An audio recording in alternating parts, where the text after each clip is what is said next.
This past weekend saw Russians parading in celebration of the anniversary of their costly victory over Nazi Germany. Millions marched throughout Russia, holding photographs of their fallen family members in bittersweet remembrance.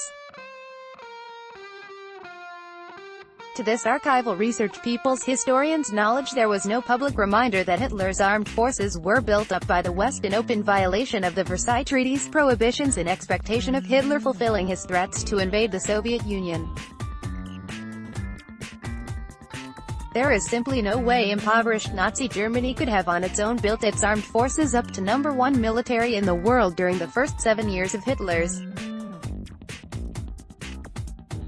rule without the colossal and crucial investments in, and joint venturing by, top U.S. corporations in low-wage Nazi Germany and outright evasion of the Versailles Treaty prohibition of German rearmament.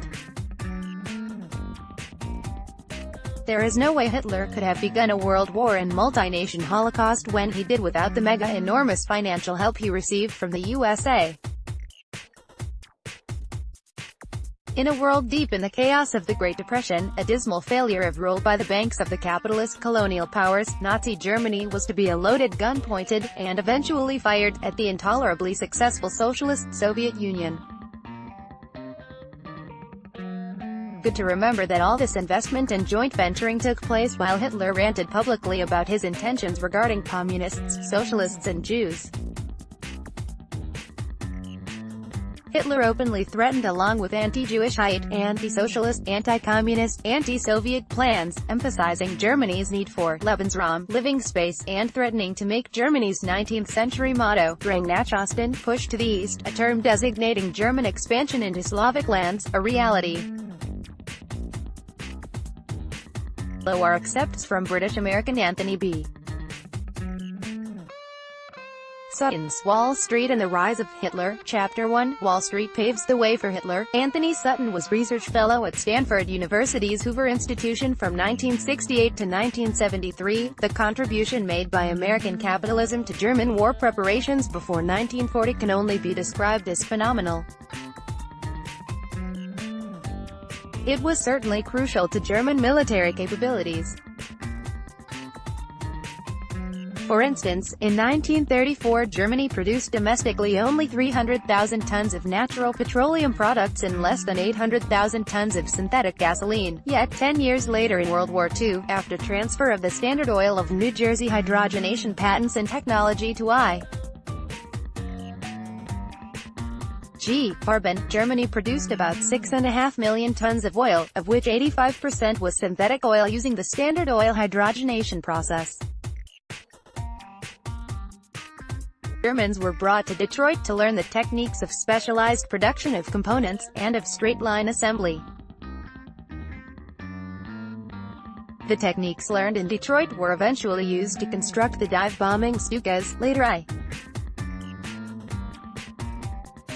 Farben representatives in this country enabled a stream of German engineers to visit not only plane plants but others of military importance. Contemporary American business press confirmed that business journals and newspapers were fully aware of the Nazi threat and its nature. The evidence presented suggests that not only was an influential sector of American business aware of the nature of Nazism, but for its own purposes aided Nazism wherever possible, and profitable, with full knowledge that the probable outcome would be war involving Europe and the United States. Synthetic gasoline and explosives, two of the very basic elements of modern warfare. The control of German World War II output was in the hands of two German combines created by Wall Street loans under the Dawes Plan. Advertisement. The two largest tank producers in Hitler's Germany were Opel, a wholly owned subsidiary of General Motors, controlled by the J.P. Morgan firm, and the Ford A.G., subsidiary of the Ford Motor Company of Detroit. The Nazis granted tax-exempt status to Opel in 1936, to enable General Motors to expand its production facilities.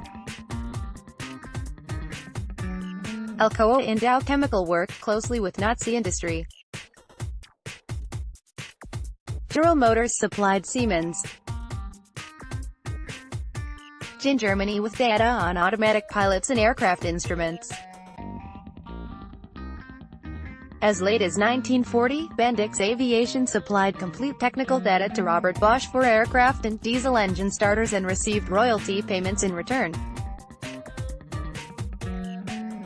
In brief, American companies associated with the Morgan Rockefeller International investment bankers were intimately related to the growth of Nazi industry. It is important to note that General Motors, Ford, General Electric, DuPont and the handful of U.S.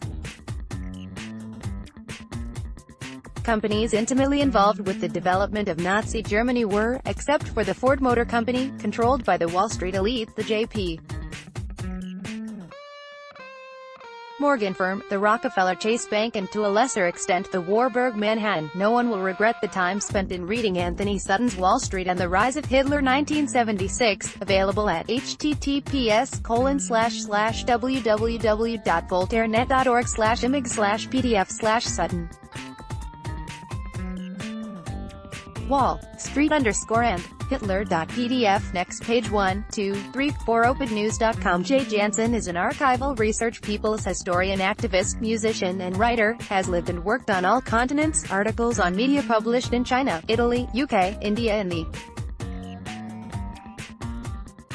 U.S., now resides in NYC. First effort was a series of more. Share author on social media. The views expressed herein are the sole responsibility of the author and do not necessarily reflect those of this website or its editors.